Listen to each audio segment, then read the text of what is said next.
আসসালামু আলাইকুম, আমি রাশিদুল ইসলাম। আমার এই টিউটোরিয়াল ভিডিওটি একদমই এন্ট্রি লেভেলের একটি ভিডিও, অর্থাৎ যারা মাইক্রোসফট এক্সেল একদম জিরো থেকে স্টার্ট করতে চাচ্ছেন তাদের জন্য এই ভিডিওটি। সো কথা না বাড়িয়ে মূল ভিডিওতে চলে আসা যাক। একটি ওয়ার্কশিট যখন ওপেন করা হয় এরকম একটা ইন্টারফেস দেখা যায়, যেখানে উপরে দেখেন প্রথমত হোম মেনুতে আছে এবং হোম মেনুর নিচে দেখেন বেশ কয়েকটি সেকশন আছে। এই যে ক্লিপবোর্ড একটি সেকশন, ফন্ট একটি সেকশন, অ্যালাইনমেন্ট একটি সেকশন, নাম্বার একটি সেকশন। সো প্রত্যেকটা সেকশনে আবার কিছু অপশন দেওয়া আছে। এই টুলগুলো ইউজ করে টুকটাক অনেক ধরনের কাজই করা সম্ভব। এইগুলো আমি আজকে প্রপারলি এক্সপ্লেইন করার চেষ্টা করব। সো এখানে প্রথমে দেখেন ক্লিপবোর্ড অপশনটাতে আপনার চারটা অপশন আছে: cut, copy, format painter and paste. পেস্টটা ব্লার হয়ে আছে কারণ এই মুহূর্তে কোনো ডেটা আমি কাট বা কপি কিছুই করিনি, এই কারণে পেজটা ব্লার হয়ে আছে। বাট যখনই কোনো একটা অংশ আমি কাট করব তখন এটা সিলেক্টেবল হয়ে যাবে। আপনি যদি কিবোর্ড থেকে কন্ট্রোল এক্স প্রেস করেন অথবা আপনি এখানে প্রেস করলেও হচ্ছে। সো আমি দেখেন এখানে এই সেলটাতে কার্সারটা রেখে আমি কাটে প্রেস করলাম, এটা সিলেক্ট হয়ে গেল। দ্যাট মিন্স এখন আমি যদি এটা এখানে পেস্ট করি, এখানে যে আমি যদি পেস্ট করি এবং যেটা শর্ট ফর্ম হচ্ছে কন্ট্রোল ভি। সো পেস্ট করলে দেখেন আগের অংশটা থেকে যে জায়গাটায় লেখাটা ছিল সেটা মুছে যেয়ে নতুন যেখানে পেস্ট করলাম সেখানে চলে আসলো। সো কার্টের কাজটা আসলে এটাই। আর কন্ট্রোল জেড দিলে আমি জাস্ট প্রিভিয়াসলি যে কাজটা করলাম সেটা আনডু হয়ে যায়। এবার দেখেন কন্ট্রোল সি হচ্ছে কপি। কপির কাজটা হচ্ছে আপনি যদি কোনো ফাইল কপি করেন, কোনো ডেটা যদি আপনি কপি করেন, সেটা কোথাও পেস্ট করতে চাইলে আপনার আগের ডেটাটাও থাকবে, নতুন যে লোকেশনটাতে আপনি এটা পেস্ট করছেন সেখানেও সেটা কপি হয়ে যাবে, ডুপ্লিকেট হয়ে যাবে। সো কপির কাজটা এভাবে কাজ করে। আর ফরম্যাট পেইন্টারটা হচ্ছে অনেকটা কপির মতোই, বাট কপি কি করছে, আপনার যে ভ্যালুটা আছে সেলটাতে যে টেক্সট ভ্যালুটা বা যে কোনো ভ্যালু যদি আপনি সেলে দিয়ে রাখেন সেই ভ্যালুটা কপি করে নিচ্ছে। বাট ফরম্যাট পেইন্টারটা হচ্ছে ভ্যালু কপি করে না, সে শুধু ওই সেলটা যদি কোনো ডিজাইন করা থাকে, কোনো ফরম্যাটিং করা থাকে, সেই ফরম্যাটটা সে কপি করে অন্য একটা সেলে পেস্ট করে। সে আপনি দেখেন এই যে ফরম্যাট পেইন্টার, আমি যদি এই সেলটা সিলেক্ট করি, দেন ফরম্যাট পেইন্টারে ক্লিক করলাম, এখন আমি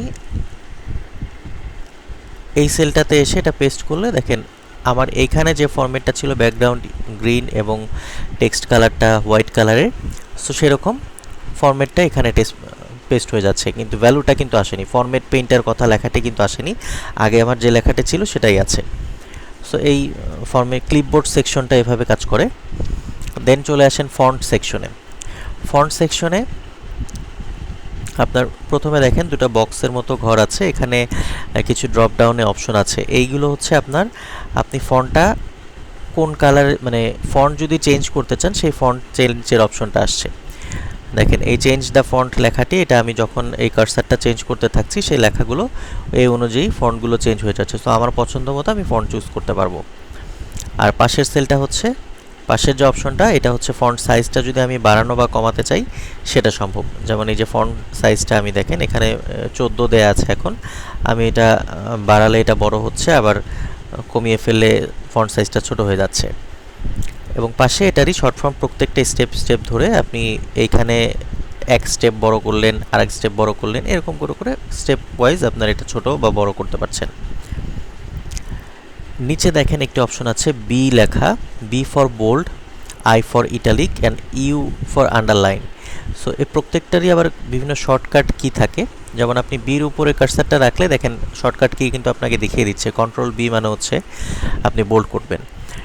সো আপনি দেখেন এই সেলটাতে এটা বোল্ড করা আছে, আপনি যদি এখানে একবার ক্লিক করেন বা কন্ট্রোল বি প্রেস করেন এটা আনবোল্ড হয়ে গেল, আবার যদি আপনি এখানে ক্লিক করেন বা কন্ট্রোল বি প্রেস করেন এটা বোল্ড হয়ে গেল। সিমিলারলি ইটালিক লেখাটা চলে আসছে, লেখাটা একটু বাঁকা হয়ে আসছে।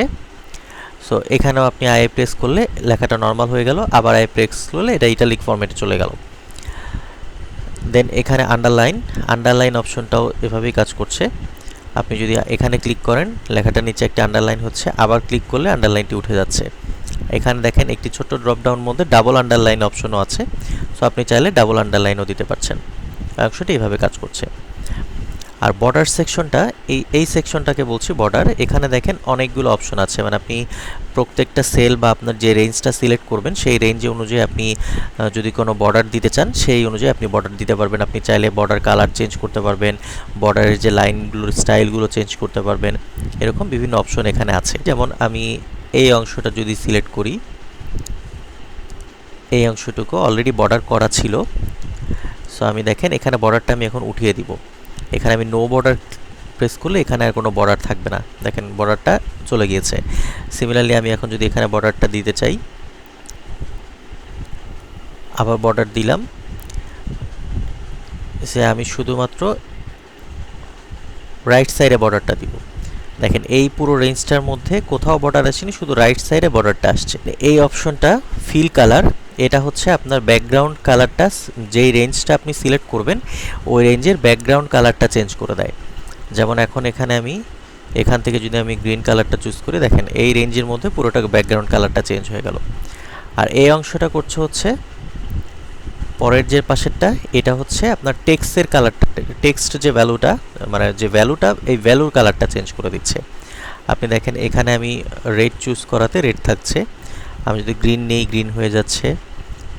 সো এইভাবে আপনার কালারটা চেঞ্জ হচ্ছে। এর পরের সেকশনটা হচ্ছে অ্যালাইনমেন্ট।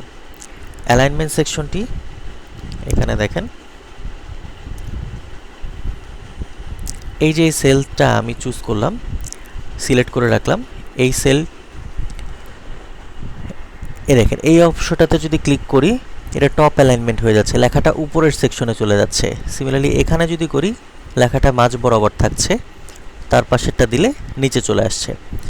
আর এটা হচ্ছে left right and middle choose করা। আমি যদি এটাতে এখন বাই ডিফল্টভাবে আছে লেফট অ্যালাইনমেন্টে, এই পাশেটাতে দিলে রাইট অ্যালাইনমেন্ট, এখানে দিলে মিডল অ্যালাইনমেন্ট। সো অ্যালাইনমেন্টের কাজটা এই 6টা বাটন আসলে এভাবেই কাজ করছে, 6টা অপশন। দেন এই অপশনটাতে দেখেন রোটেট অ্যান্ড অ্যাঙ্গেল, এই যে এখানে একটা অ্যারো সাইন এ বি লেখা আছে, এই অপশনটাতে আপনি এখানে ড্রপডাউনে ক্লিক করলে বেশ কিছু অপশন পাচ্ছেন। এভাবে যদি দেন আপনার লেখাটা দেখেন আড়াআড়ি হয়ে যাচ্ছে, এটা দিলে এরকম আড়াআড়ি হয়ে যাচ্ছে, এরকম নানা অপশন পাচ্ছেন। এখন আপনি যদি আগের অবস্থানে আবার ফিরে যেতে চান, নর্মালভাবে যেটা লেখা ছিল সেখানে যেতে হলে ফরম্যাট সেট অ্যালাইনমেন্ট এখানে ক্লিক করলেন, এটা নর্মাল জেনারেল ছিল, এই যে ডিগ্রিটা চেঞ্জ হয়ে গিয়েছিল এখানে আপনি 0 প্রেস করে এন্টার দিলেই কিন্তু আপনার আগের মতো হয়ে যাচ্ছে। আর এটাই যে যেমন আপনার এখানে যদি আপনি অ্যালাইনমেন্ট চেঞ্জ করতে চান, মিডল অ্যালাইন দিলেন, উপরে চলে আসলো। তো এটা এভাবে কাজ করছে। এই অপশনটা আপনি যদি চান যে, এই যে আমি এই দুটোর কথা বলছি, সো এখানে যদি আপনি চাচ্ছেন আপনার যে সেলটা আছে এই সেলের যে লেখাটা স্টার্ট হচ্ছে যেমন রোটেট অর অ্যাঙ্গেল, এইখানে সেলের যে বর্ডারটা বর্ডারের সাথেই শুরু হয়েছে, বাট আপনি যদি চান এখানে একটু স্পেস দিতে চাইলে আপনি সেই স্পেসটা দিতে পারেন। একবার ক্লিক করলে একটু স্পেস হচ্ছে, সেলের পরে অটো একটা স্পেস চলে যাচ্ছে, স্পেসটা কমাতে চাইলে এভাবে প্রেস করলে এটা কমে যাচ্ছে। সেই ফাংশনটা এভাবে কাজ করছে। দেন এখানে আছে হচ্ছে মার্জ অ্যান্ড সেন্টার। সো এখানেও দেখেন ড্রপডাউনে বেশ কয়েকটি অপশন আছে।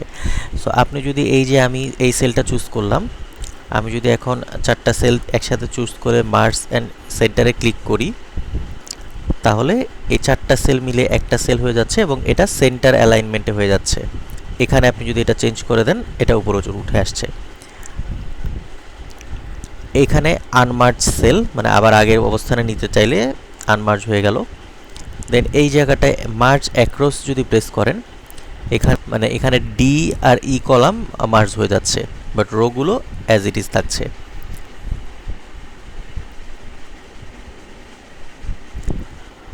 র্যাপ টেক্সট অপশনটা একটু খেয়াল করবেন।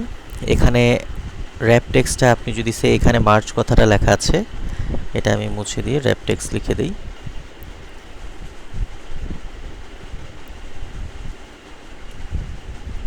সো এই কথাটা আমি কপি করে জাস্ট একটু বড় করে নিচ্ছি আপনাদের বোঝানোর সুবিধার্থে।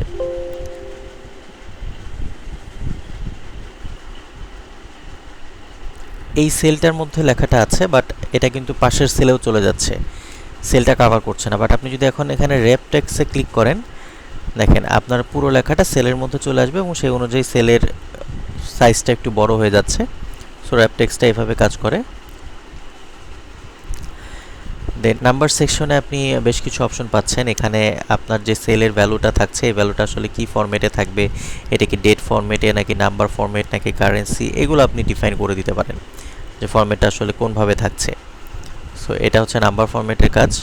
এখানে এই অপশনগুলো থাকছে। নর্মালি বাই ডিফল্টভাবে এটা জেনারেলে সিলেক্ট করা থাকে।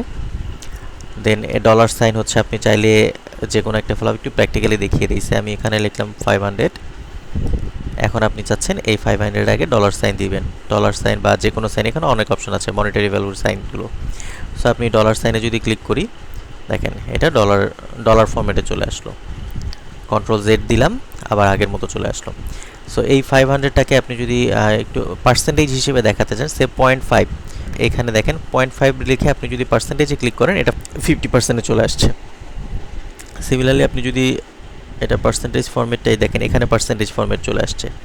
সো এটা আবার আপনি জেনারেল নিলেন, এখানে আপনি 1 দিলেন, 1 মিনস হচ্ছে 100%। আপনি যদি পার্সেন্টেজে ক্লিক করেন, এটা 100 চলে আসছে, 100% চলে আসছে। সো এটা ফাংশনটা এভাবে কাজ করছে। সে আপনি এখন একটা বড় কোনো ডিজিট লিখলেন, নাম্বার লিখলেন, সে আমি লিখলাম হচ্ছে 11,000। এখানে আপনি যদি এখন কমা সেপারেটেড করতে চান, সেক্ষেত্রে আপনি কমা সেপারেটেড করতে পারছেন না। দেখেন 11,000-এর পরে কমা দিয়ে এভাবে করছে। আর এই যে দেখেন দশমিকের পরে দুইটা ডিজিট আছে 0, আপনি চাইলে এই জিরোগুলো নাও দিতে পারেন, আপনি একটা ডিজিটও রাখতে পারেন, এটা আপনি এখান থেকে চুজ করবেন। এখানে ক্লিক করলে দেখেন দশমিকের পরে জিরোগুলো চলে গেল। আবার এখানে যদি আপনি বেশি রাখতে চান, আপনি যতবার ক্লিক করবেন প্রতিবার একটা করে জিরো অ্যাড হতে থাকবে।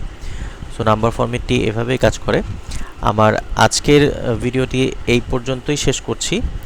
আসলে বেশি বড় ভিডিও করলে অনেকেই ধৈর্যহারা হয়ে যায়। সো পরবর্তী ভিডিওটিতে আমি আশা করছি আমি স্টাইল সেকশনটি, সেল সেকশন এবং এডিটিং সেকশনগুলো নিয়ে আলোচনা করব।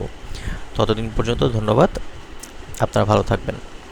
আর যতটুকু আমি বুঝালাম, মানে প্রথম যে 4টা সেকশনে, এই 4টা সেকশনে যদি আপনাদের কোনো কনফিউশন থেকে থাকে, ডেফিনেটলি সেটা কমেন্ট বক্সে জানাবেন।